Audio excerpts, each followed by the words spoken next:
I'm going to have you introduce our guest speaker today. Oh man, I don't think I have to introduce Chaplain Willie. Everybody knows Chaplain Willie. I'm just going to let him take it over from here. You ready, Willie? I'm ready. Awesome. Carry it away. Good morning, everyone. Morning. Hey. An honor to God, and thank you for the honor to be here to talk to the Rotary Club this morning. Rotary Club of Strongsville. I thank you. Always grateful to be able to share with others about my experience of life and the things that we're doing now as far as the Veterans Outreach Office. I am the Veterans Coordinator for the city of Berea, Ohio, under the direction of Mayor Clean. We was organized November 2017, I'm sorry. It'll be 4 years this November, coming November. And every day has been an awesome journey when you're able to go out and make contact with the veterans that have served our country in all kinds of ways. I give you a little script about myself. I am a Vietnam veteran. I served in the year of 1967 through 1969. So I've been there, done that. D7E bulldozer operator, which cleared the land jungles in Vietnam. Supported by the units of cavalry and armor divisions. We was in the jungle, we lived in the jungle, and we worked with each other as team members that we are still in close contact with even today. Like the World War II veterans, they came home.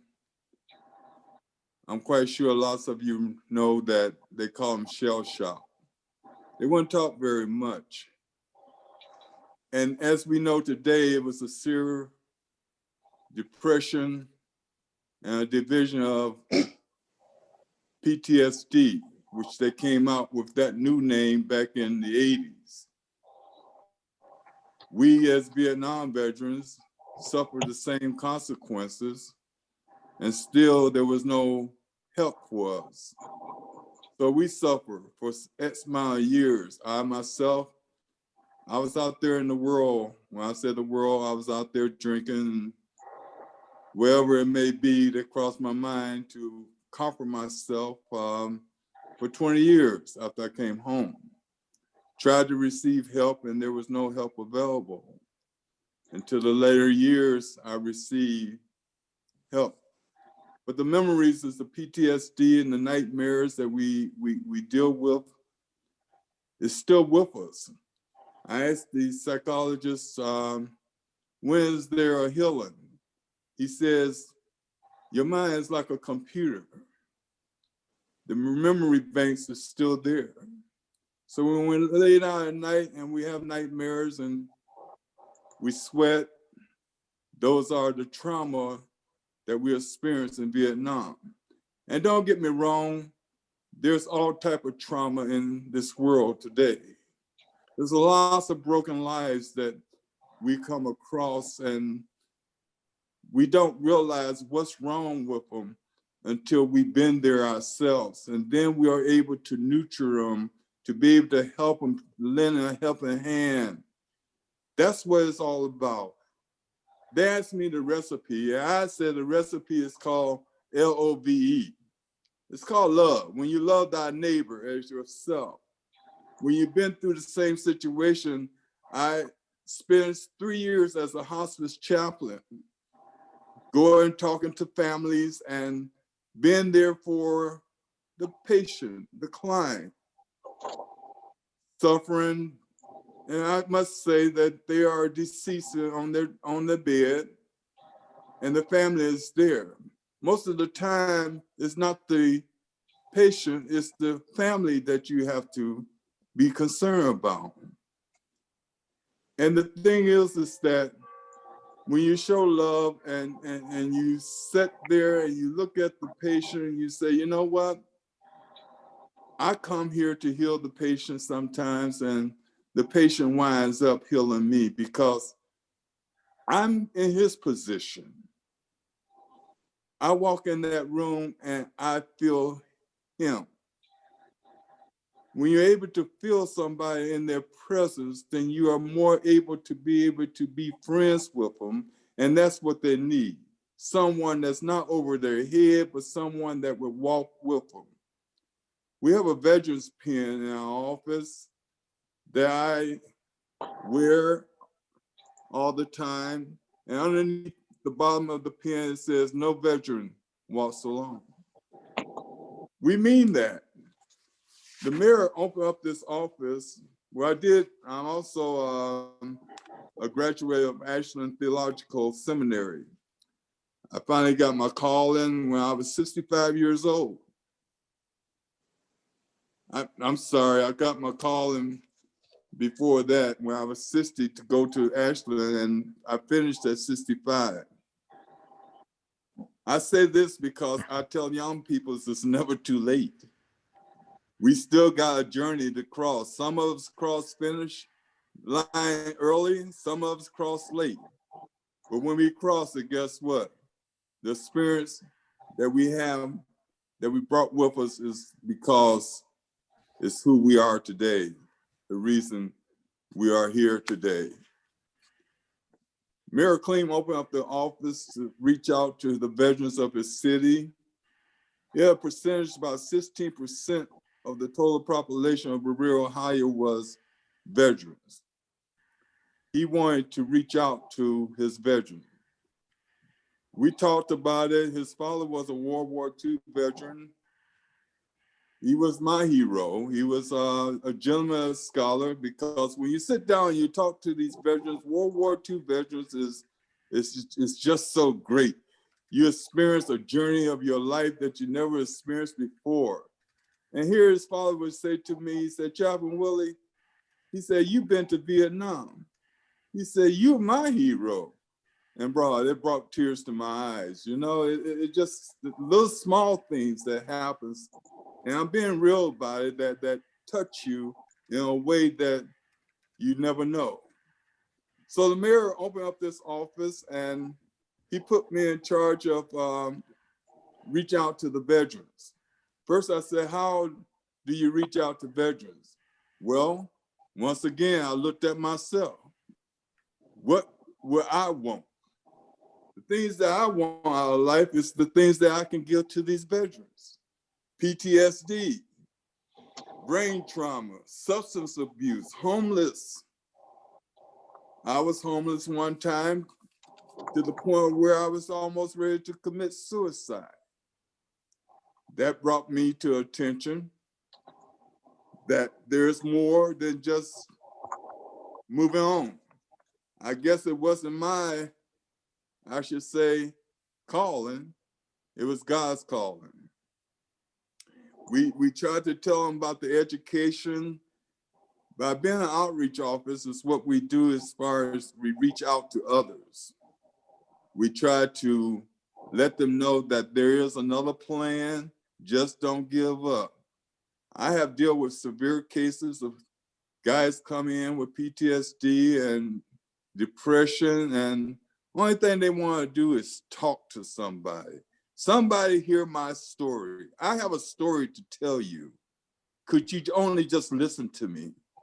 And that's what we do. We listen. We sit there and listen. Not babysitting, just listen. And when they get up from their chair, they say, you know what? I feel so much better. Before we would be able to just even hug each other. That means a lot to a person that's down and depressed. Nowhere to go, no friends, no families. No one care. But the good Lord said, hey, reach out to my people. I have a quote from Matthew's 35 through 40, if I may share this with you. For it says, for when I was hungry and ye gave me meat, I was thirsty and ye gave me a drink. I was a stranger and ye took me in. Naked and ye clothed me. I was sick and ye visited me. I was in prison and ye came to see me. Then thou the righteous answered him, said, Lord, when saw we thee and hungered, and fed thee, or thirsty, and gave thee drink? When saw we thee a stranger, and took thee in, or naked, and clothed thee? Or when saw we thee sick, or in prisons, and came unto thee? And the king answered and said unto them, verily I say unto you, inasmuch as ye have done it unto one of the least of thee, my brother, ye have done it to me. I learned through life, you never know who you might touch to make them have a better day. In our office, we have a veteran security team, about 12 veterans that's on the team. They have served the country, and they work out of our office through the Berea Police Department. They do concerts, and when the city has events, they're there for the city events. These guys are very awesome. They really take charge, and needless to say, they already trained. So that's one good thing for our part. But they work hard, and they love what they're doing because they feel that they are still a part. They are still serving. We have volunteer veterans that serve our office also. Ms. Norma claims she is a volunteer, that she's over the volunteers as a social worker. Our social worker, she has lots of information about homeless, shelter, wherever it may be that they need at that time, that she can relate them to whoever is in charge of that situation at that time. We also do baskets for our veterans. No charge, no money involved. All they have to do is call in the office, put the names in the basket. And we did it first time for Christmas. We had about 5 baskets that we gave to our veterans in a drawing. It worked out so good because it was a connection. The connection was to the point where they would call and they would have someone to talk to. Not only just say, take my name, hey, what do you think about this? Where did you serve? They had conversations. The wife sometimes asked me, they said, what did you do to my husband? He's talking more now. That's what it's all about, conversation. When you can get the veterans and you can get them to feel that they are wanted, it becomes a situation where the families changes, the lives change. It becomes a better place.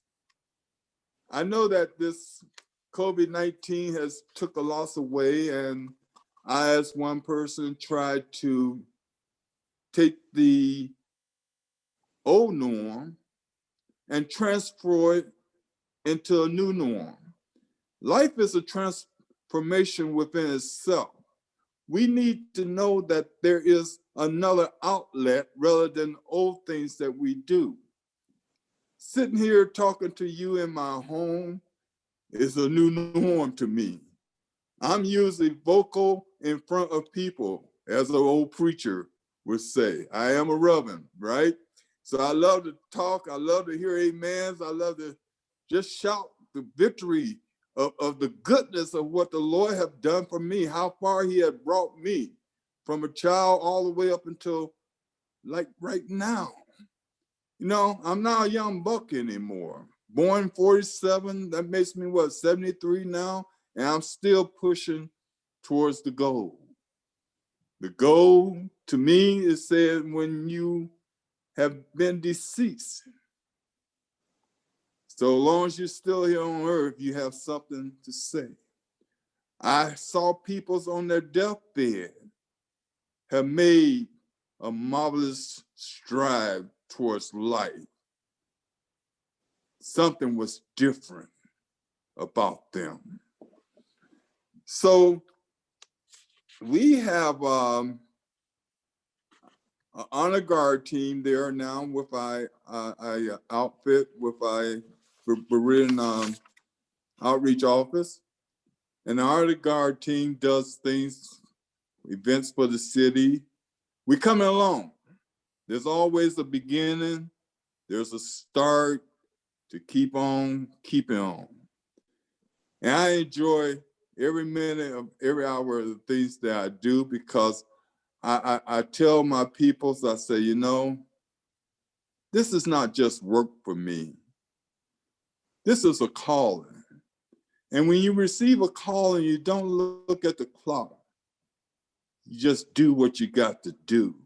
I get calls at all times of night when there's dying in my community, just saying, Reverend Springer, we need prayer, we need help. All over the country.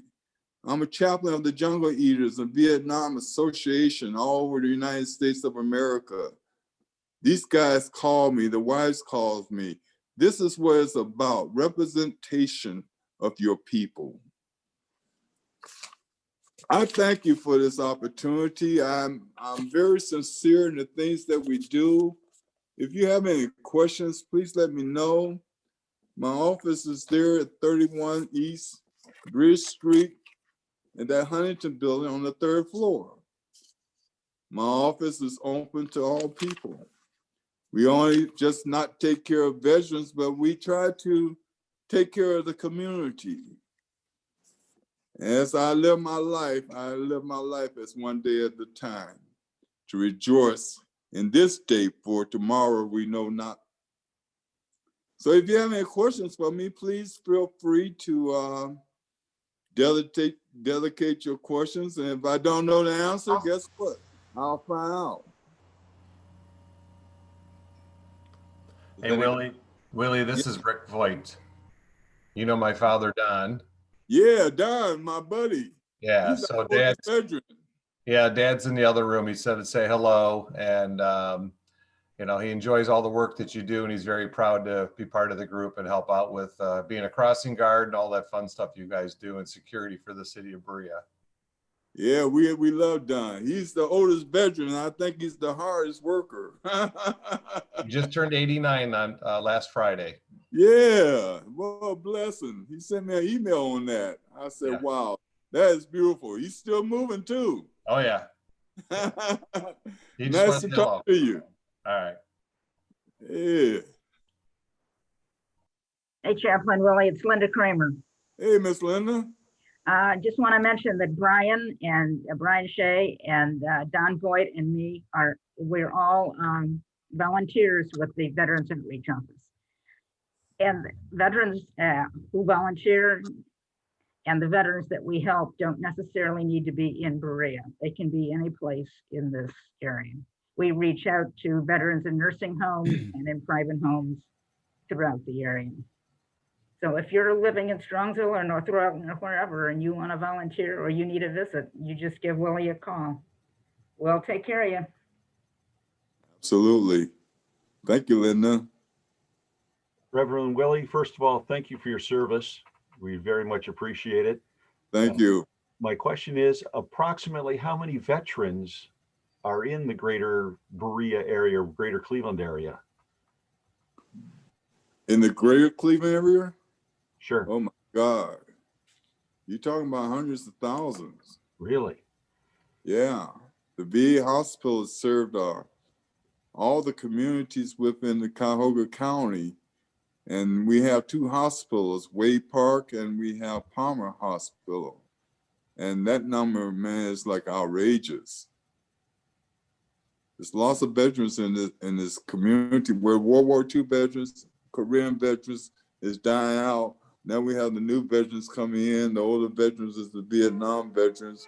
And then you have the newer veterans that's just coming out of the service, you know.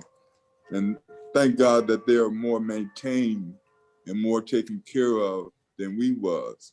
I asked one of the Congress lady, I said, why do they get special treatment when we had to suffer the consequences? She told me, she said, Chaplain Willie, y'all are the reason why they are getting the better treatment.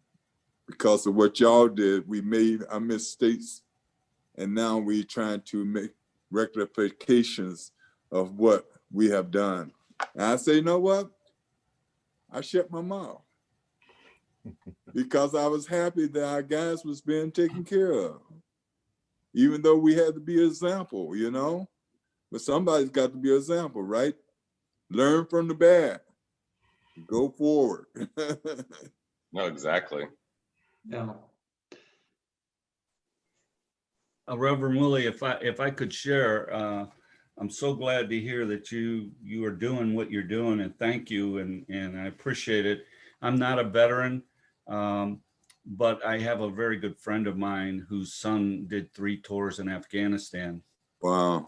And came back with PSTD and was suffering, and he went back and forth and was trying to get his life together, and had 2 little boys, and was a week or 2 away from getting his degree at BW, and he committed suicide. Oh my God. And he went to the VA and tried to get some help. And this was a few years ago, before President Trump brought a lot of attention to what was happening with veterans. And they told him that they didn't have room for him. Yeah. And it was about a week later. And he was in his late 20s, and it was just a shame because he fought and he tried and he did what he could on his own and with his family's help.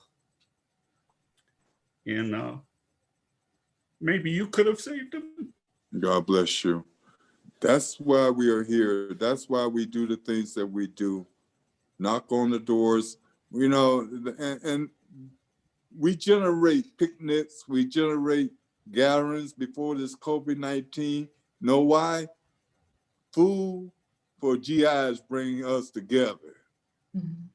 If you realize it or not, we come together because there's barbecue, smoked barbecue for the veterans. Let's go eat.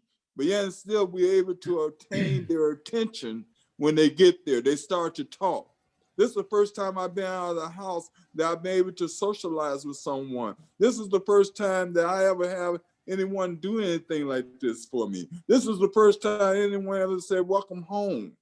Then you can talk to them. They got a story to tell you. And they want someone to listen to them. When you tell them that you don't have time for them, they go the opposite direction, as you said just now. I was in the same predicament. Didn't have no direction, nowhere to go, no one to talk to. Guess what? Let's end this life. With alcohol and drugs talking to me, I was ready to take it off the ship. But my Father saved me. So there is angels. Sometimes when we don't even realize it's ourselves, we had to learn, and that was my situation then. I had to learn to listen. I had to learn to give up that ego that I have, that I'm stronger. And I was taught that by the service, that I am bold. I am taught to be strong. I am taught not to cry. I am taught to kill. I was taught that. And that's what we take with us today. But inside that vessel that we have, we are also weak. And we need strength just like anybody else. That shell is just a front. It's all about the inside and the mind. And Yeah, I think he could have used somebody to talk to who had been there, done that, and knew what he was going through. Absolutely, sir. And we advise all the veterans that to at least stop by, just say hello, okay? Even come by and say, I don't like you. That's good enough. At least we got a conversation. And I want to say, just sharing common experiences when you've been with somebody who's had that same experience that you've had opens things up. Oh, yeah. I see it, and I don't mean to, but I see it with my mom. She grew up as a civilian during World War II.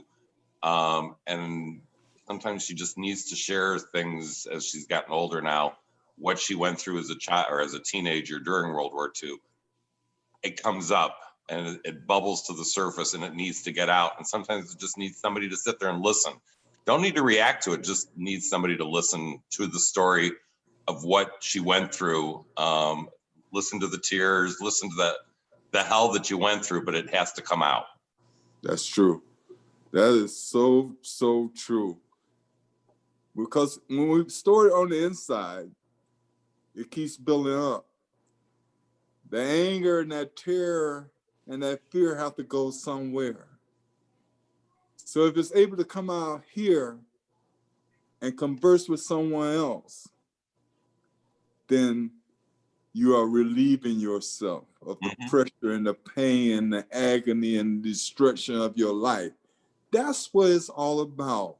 And not only veterans, people of society, people of community, been hurt, been raped, been slandered, been crucified. And guess what? They just kept it to themselves. But it says, let go and let God. That's what it's about. Let go of the struggle. Give it to somebody else. They can handle it better than you. Give it to them. Yep, let somebody listen to them, and just, you don't have to say much, just listen sometimes. That's all it takes. That's my qualifications. Listen. Well, bless you, Willie, for everything that you do. I really appreciate you talking today. It's very moving, to say the least. I love everything that you do for not only Berea, but just the community in general. And obviously, you have this calling, and you're doing so many wonderful things.